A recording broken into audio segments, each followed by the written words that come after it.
Fala, galera, vai começar aqui agora mais um alvoroço. Eu já tô com a minha turma alvoroçada aqui ao redor.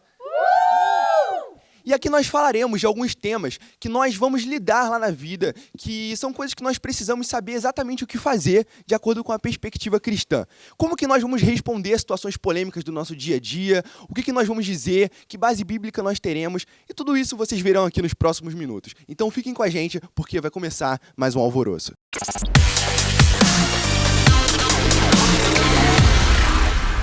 E a primeira pergunta que eu lanço, na verdade, é uma situação. Quero colocar vocês no seguinte: vocês estão em uma sala de aula e o professor de vocês, de repente, diz que um cristão não pode ser político e se autodenominar cristão. Ele precisa se manter quietinho, porque isso pode acabar favorecendo uma minoria.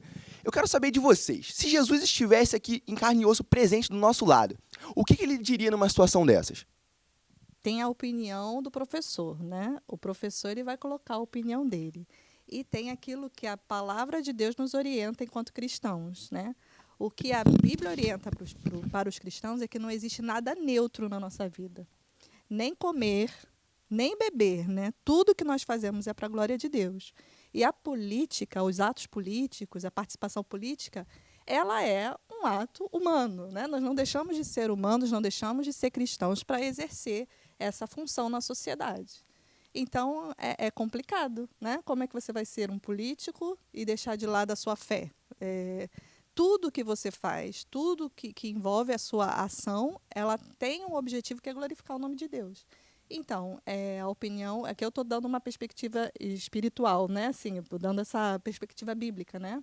Mas depois a gente vai poder conversar mais, que isso não se limita a essa esfera. Outras questões, outros dispositivos, a gente também pode usar para avaliar isso. Mas, a princípio, eu começaria, eu como aluna, né? Pensando como aluna. Primeiro lugar, o que primeiro me motivaria a discordar desse professor é essa noção de que eu tenho. Essa é a opinião dele, mas eu sei que quer eu coma, quer eu beba, quer eu vote, quer eu seja política, quer eu participe de qualquer coisa, eu faço tudo para a glória de Deus. Enfim, deixa para vocês aí complementarem. Alguém tem mais alguma coisa a dizer? Vamos lá, Ana Lu. Eu sei que você quer falar, eu tô vendo aí. Então, vamos começar aqui. O tipo de governo que a gente tem, principalmente no Brasil, democracia. Democracia, democratas, poder na mão do povo. Então, é mais ou menos assim. Se a gente tem representantes para colocar lá, esses representantes têm que pensar da mesma forma que as pessoas que elegeram ele colocaram ele lá. Estou errada? Não. Então, se a gente coloca na sociedade, a gente coloca lá para cima quem está representando o que a gente pensa, não tem nada de errado nisso. Não tem nenhum questionamento que, se ele está representando o que ele foi eleito para representar, ele está certo. É difícil realmente nós separarmos uma coisa que está misturada tão profundamente, como um copo de água com sal. Você não consegue, assim, só evaporando, mas é um processo complicado. Pegar um professor e tentar separar o que dele é cristão, o que dele é professor. Deu para entender. Vamos lá, e você? Então, exatamente. A questão que ela estava falando da política, porque o trabalho do cara que está exercendo a política lá em cima é fazer, através do lugar onde ele está, né, seja uma cadeira de vereador, de deputado, é através do que ele está ali governar para o povo. E se ele está governando para o povo, é para manter a sociedade em ordem e para ter algo melhor, para uma sociedade melhor. E se você for pensar por esse lado, até o conceito dele do que é melhor, do que é bom, do que é ruim, é formado pelos princípios e valores. E nossos princípios e valores são formados pelos princípios e valores da Bíblia. Então, se ele está ali para governar, para fazer o melhor para o povo, e a noção que ele tem de melhor é baseada na Bíblia, não tem como ele separar. Não tem como ele distinguir, tipo, agora aqui eu estou sendo político, então eu vou ser neutro. A partir de agora eu não posso mais exercer minha fé, eu não posso. Não existe como separar. A gente vê isso em algumas outras esferas, quando a gente vai estudar, por exemplo, a questão de neutralidade científica. Você vê que não existe neutralidade científica. Um cientista, ele não pode se deixar neutro para, através de uma metodologia, estudar um objeto. Porque ninguém consegue ficar neutro, não só para nós cristãos. Qualquer outra pessoa não fica neutra diante de algo. Não, agora eu vou pegar os meus valores, vou botar aqui no bolso porque eu tenho que ser neutro. Isso não existe. Até mesmo, como eu falei, o olhar que ele tem do que é bom e do que é ruim para o povo vai ser baseado nos princípios cristãos dele. Entendi, então. A gente tá sempre defendendo alguma coisa, algum princípio, algum valor, e deu para entender. A resposta de vocês foi maravilhosa, gente. Fiquem com a gente, porque a gente vai mudar agora pro próximo bloco. Nós já voltamos.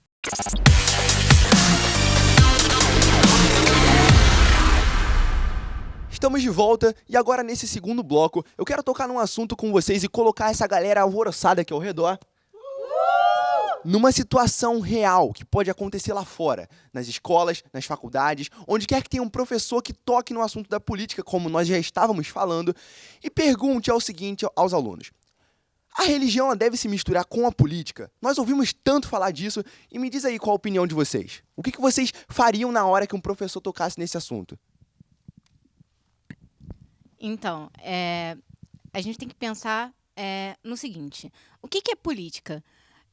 Política nada mais é do que um sistema que um homem criou para que a sociedade pudesse estar organizada. São regras que o homem imputa de alguma forma para que a gente viva em harmonia uns com os outros.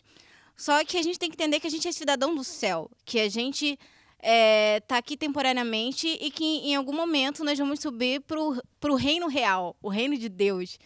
E a gente, a melhor forma da gente testemunhar de Cristo aqui na Terra é pegando esse sistema de regras que é para trazer harmonia à sociedade e mostrando para a sociedade que a maior harmonia do mundo está em Cristo.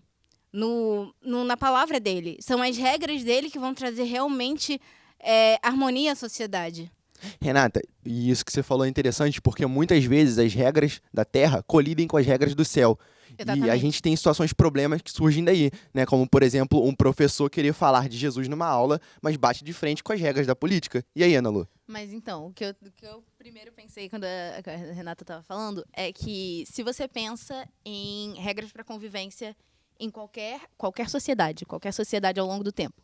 Se você pega, por exemplo, 10 mandamentos, é o básico para você viver em harmonia em qualquer lugar. Eu já acordei sem vontade de matar ninguém, né?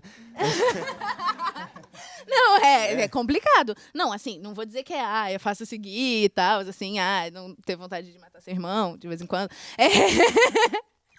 Mas é o mínimo que você pode fazer. Então, assim, pensar que o exemplo de protótipo de sociedade que a gente já tinha nos tempos bíblicos é essencial para o fundamento de qualquer sociedade moderna. Então, a gente não pode excluir nada que foi exemplo antes ou do que é hoje. Eu acho que também convém a gente pensar criticamente. A gente tem que analisar o ambiente onde a gente está aqui simulando essa situação. Um colégio, uma escola, né? A escola ela não é neutra. Hoje a gente tem consciência que existe um pensamento ideológico dominante ali naquele espaço, né? Que é uma lógica, é uma ideologia de esquerda, é uma ideologia progressista. Hoje as escolas não são simplesmente espaços de saber onde você vai aprender português, matemática, ciências. A escola hoje não é isso. Hoje em dia a escola ela disputa o poder político. A política ela é feita antes dos palanques nas escolas, muitas vezes. Então a gente precisa, enquanto cristão, ter consciência que nós estamos nessa arena, ok?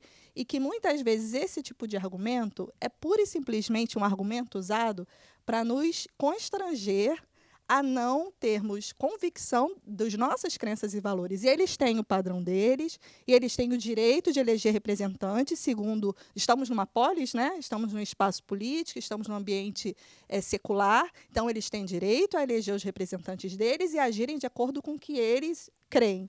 E nós também, como os cristãos, nós também temos uma ideologia. A Bíblia, a palavra de Deus, ela não tem um poder político a priori. Lá, o Islã tem a Sharia, né? Que é uma lei social, é uma lei política também. Aqui nós não temos esse projeto. Isso não quer dizer que nós não tenhamos o direito de eleger representantes segundo as nossas crenças e valores, de acordo com aquilo que acreditamos que seja o melhor para a sociedade, e que nós acreditamos tanto nisso a ponto de querer ver a sociedade funcionando dessa forma, e não é nosso direito enquanto cidadãos. Nós não podemos ser alijados, é a palavra, nós não podemos ser constrangidos a não exercitarmos isso. E existe um limite na mistura da política com a religião, seja qual for? a sociedade tem que ser guiada pelas regras que ela mesma acha justas. Não tem como a gente separar o que a sociedade acha justo do que o que vai ser implantado para ela mesma. Não há dissociação nisso. E a gente, além de ter todo o direito de eleger quem a gente acha que pensa igual a gente e está lá, eles têm o direito de representar a gente enquanto no poder. Sim, e lembrando que a sociedade brasileira, o país, ele é uma sociedade de maioria cristã. A maioria da população, ela tem esse sistema de crenças e valores. Não quer dizer que nós vamos usar isso para oprimir as pessoas que pensam diferente. Não é isso. Mas existe um anseio, um desejo da sociedade em relação a como as coisas funcionem, e isso precisa ser respeitado. Crenças e valores de cristãos ou não cristãos, de maioria ou minoria, não podem ser ridicularizados, desprezados, eles precisam ser valorizados no debate público. E o que acontece, eu sei porque eu fiz uma universidade pública, então eu passei por isso, eu sei que muitas vezes nós somos ridicularizados. O nosso sistema de crenças e valores, ele é vinculado a alguma coisa como antiquado, como do passado, só que do passado, grandes nações surgiram justamente desse sistema de crenças e valores, como é os Estados Unidos, por exemplo. O aluno fica com medo de defender a fé dele. Muitas vezes nós desconhecemos a história que o cristianismo tem na sociedade ocidental, por exemplo. Eu já ouvi falar muito disso, que o cristianismo ele é muito vinculado à Idade das Trevas, à falta de conhecimento. Mas quem foi que fundou Harvard? Foram comunistas que fundaram Harvard? Quantas universidades feministas nós temos aí produzindo conteúdo? Pelo contrário, o que nós temos são universidades, hoje em dia, numa idade das trevas, onde você não pode ter um debate livre, você tem que ter um debate doutrinado ali, totalmente de esquerda. Por quê? Porque ele foi simplesmente tomado por aquela forma de pensamento. Agora, Harvard e Yale, se eu não me engano, também é uma outra universidade de super expressão mundial, que foi fundada por quem? Por cristãos. Existe uma frase que eu gosto, agora eu não vou lembrar de quem é, que diz que os cristãos que mais trabalharam por esse mundo foram aqueles que tinham a mente vinculada ao mundo que virá, né? ao reino posterior. Isso, uma coisa não desvincula a outra. Tô sem palavras. E assim, acaba parecendo que é uma censura sem parecer, né? É uma censura. É uma censura. O jogo ele é feito de uma maneira que, por exemplo, o Estado laico ele foi uma criação dos protestantes, né, da Reforma Protestante, cujo objetivo era proteger todas as formas de religião. Hoje em dia, o Estado laico ele é feito para colocar uma mordaça na boca do cristão. Você não pode expressar sua fé, você não pode votar, você não pode se conduzir na sua vida política de acordo com as suas crenças e valores. Quem disse? O Estado é laico, mas o meu voto não é laico. Eu não sou obrigada a votar. Eu tenho os meus sistemas de crenças e valores muito bem fundamentados e são eles que vão me nortear na eleição dos representantes que a Aninha falou. Até porque, assim, tudo é um ato político. Absolutamente qualquer coisa que você faça é um ato político. Isso aí foi uma ideia roubada do cristianismo, sabia? Roubada eu não posso dizer. Mas quem diz que tudo é um ato para glorificar a Deus é a Bíblia. Da mesma maneira, o marxismo usa a mesma lógica para dizer que tudo é um ato político. Né? Só que antes da política, nós temos a nossa fé. Em qualquer coisa que você faz, você se posiciona. Isso não há de alguma maneira, nisso, sim. Não há apologética é isso, né? Para os adolescentes, né? Você dizer se você gosta de uma coisa ou não, você já está mostrando uma posição, de certa forma. E as pessoas não têm que ir contra isso por você poder expressar sua opinião. Eu gosto de sorvete. Mas eu não gosto. Eu gosto de cachorro-quente. Mas eu não gosto. Então, no fato, você já está se impondo. Mas por que não precisa nem verbalizar. Por que nós muitas vezes somos tão bons em defender que a gente adora Nescau, mas a gente não é tão bom em defender a fé cristã? É bolacha ou biscoito, né? Eu sou do time do biscoito. Gente, olha só, eu tenho uma pergunta explosiva para eles, só que fiquem conosco porque a gente vai voltar com ela logo após o intervalo.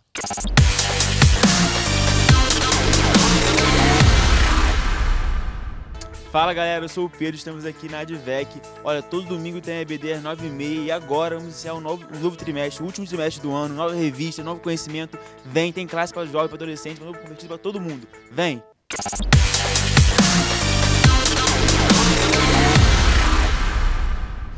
Voltamos agora. E galera, eu tenho uma pergunta aqui para eles, especialmente para quem é membro da ADVEC nesse caso, porque eu quero falar sobre uma situação que pode acontecer nas nossas vidas. Porque nós somos pastoreados pelo pastor Silas Malafaia. Eu quero falar uma pergunta aqui para você. Você está em sala de aula, o professor sabe quem é o seu pastor, sabe de onde você é, e lança a seguinte perguntinha. Por que você acha que o pastor, ele nem fala, né? Por que você acha que o Malafaia, ele tem que se meter tanto em política assim como ele faz? Então, antes disso, eu preciso saber que perseguição faz parte do pacote, ok? Quando Jesus falou lá, né, no mundo tereis aflições, nós seremos perseguidos por causa da nossa fé. Perseguiram o mestre, então isso é só uma forma, né, uma estratégia de constrangimento. Né? Então, eu posso ouvir o que a pessoa tem para dizer e, normalmente, a pessoa, ela vem, o professor, ele vem carregado de mentiras, ok? Ele normalmente vem, não é mentira, são fake news. São coisas que aconteceram, mas deturpadas. Né? Então, normalmente, eu faria isso. Né? Mas procurarei entender do que está sendo dito. Né? É alguma observação em relação a ele é homofóbico? Homofóbico por quê? Seja soube de algum caso em que ele agrediu um gay, porque homofobia é isso. Homofobia é um ódio tal a ponto de agredir alguém. Você já ficou sabendo da agressão, do caso de agressão do pastor Silas a alguém? Então, assim, procurar conversar. Porque o que acontece? Esse tipo de pergunta normalmente aciona o quê? Aciona a nossa defesa. A gente fica o quê? Fica bravo. Pastor Silas, Deus usa ele nessa área, né? Mas nem todo mundo compartilha desse tipo de personalidade. Não é a minha, por exemplo. Eu sou da paz. Eu não sou uma pessoa agressiva. Não quer dizer que eu não seja uma pessoa convicta. Eu sou uma pessoa convicta. Então, eu, particularmente, eu não permitiria que mentiras fossem faladas a respeito do meu pastor. Então, se, por exemplo, se falassem que o pastor Silas se mete muito em política, ele falou assim, ele influencia, sim. Ele tem o direito de usar o poder de influência que ele tem de acordo com as crenças e valores dele. Ele é cidadão, o Jean Willis usa dele, um barbeiro poderia usar, enfim, uma pessoa independente da sua função, ela pode exercer a sua influência, ele tem uma participação nesse universo religioso, ele quer exercer a influência dele, ele pode. O senhor pode discordar disso, né? O professor pode discordar disso. Agora, pode criticar, porque todo mundo é passível de crítica. Agora, precisa respeitar, não pode desqualificar. E eu sou ovelha, eu sou igualzinha, viu? Eu não ia dizer isso. Sou igualzinha, estou no mesmo modelo, estou no mesmo formato. Ó, eu vou ser o professor agora, tá? A gente tá na bom. discussão. Ele chegaria e perguntaria, tá, mas por que ele tem que se meter? Já não basta as coisas internas da igreja? Tem que se meter do lado de fora dela? O professor, não sei se já lhe explicaram, mas um cristão é um cidadão. Nós temos o nosso direito a exercer o nosso papel político tanto quanto o senhor. O senhor vai colocar suas crenças e valores nisso e eu vou colocar a minha. No meu ponto de vista, a religião ela é algo muito, muito, muito significativo da vida das pessoas, né? No universo como um todo. As pessoas, essa é uma questão importante. E nós precisamos ter vozes de influência, não vozes de obrigação. Ninguém é obrigado a seguir nada o que nenhum líder religioso diz. Mas nós podemos ter na arena pública, sim, a participação de um pastor colocando suas opiniões. Eu não vejo problema nisso. O senhor vê? Não nisso, mas talvez na maneira como ele fale. Você não acha que isso pode deixar algumas pessoas um pouco ofendidas com isso? Bem, a maneira como a pessoa fala tem a ver com a personalidade dela, né? O meu pastor, ele é uma pessoa sanguínea, ele é uma pessoa colérica, ele é uma pessoa de opiniões contundentes, mas ele não é agressivo, ele não estimula a agressividade. Eu convivo com ele, eu poderia dizer, há 37 anos na minha igreja, e eu vejo a atitude dele em relação às pessoas. Eu nunca fui estimulada a nenhum tipo de ato de agressão, inclusive pode ser até uma informação para o senhor pode ficar preocupado com isso. Eu estou lhe dizendo aqui o meu testemunho. Eu nunca ouvi o pastor Silas falando para eu agredir ninguém. Pelo contrário, se acontecer alguma coisa e alguém que for homossexual, por exemplo, que é uma questão polêmica, né? Essa pessoa estiver sendo prejudicada, eu vou sair em defesa dela, assim como meu pastor já falou isso de púlpito, que é o que ele faria. Então, eu vou copiar o modelo dele. Agora, uma coisa que o senhor pode estar confundindo é que ele tem uma crítica a comportamentos, mas em relação à pessoa, nós não temos agressividade nenhuma em relação à pessoa. Entendi. Olha só, desculpa, eu já teria perdido a discussão, tá? Porque eu não frequento a DVEC, você frequenta, então foi excelente. Normalmente eu vou dizer, sabe o que acontece? No caso concreto, se você não se acovardar, se você for educado e responder como se você estivesse respondendo uma situação, você trouxer a questão para o racional, não ficar ali naquela briga, normalmente funciona. Porque você, então, pastor, Professor, você já teve a oportunidade de conhecer alguém da DVEC? Então, prazer, muito bem, vamos conversar? E chegar e conversar, entendeu? Eu sei que numa sala de aula, normalmente isso é usado para te constranger. Mas se você conseguir manter lúcido, a turma vai ficar a seu favor. Não balancear. Gente, olha só. Vocês viram que tem um passo a passo para vocês responderem essa situação em sala de aula, tá? O vídeo vocês podem voltar, reassistir. Maravilhosa explicação. Muito obrigado. Só que como tudo acaba, nós vamos encerrar por aqui esse episódio do Alvoroço. Fiquem com a gente. Que isso, tem que acabar. Eclesiastes 3 dias que deu pra tudo, né? Vamos... Inclusive para Alvoroço. Então fiquem com a gente que no próximo episódio nós voltaremos com muito mais.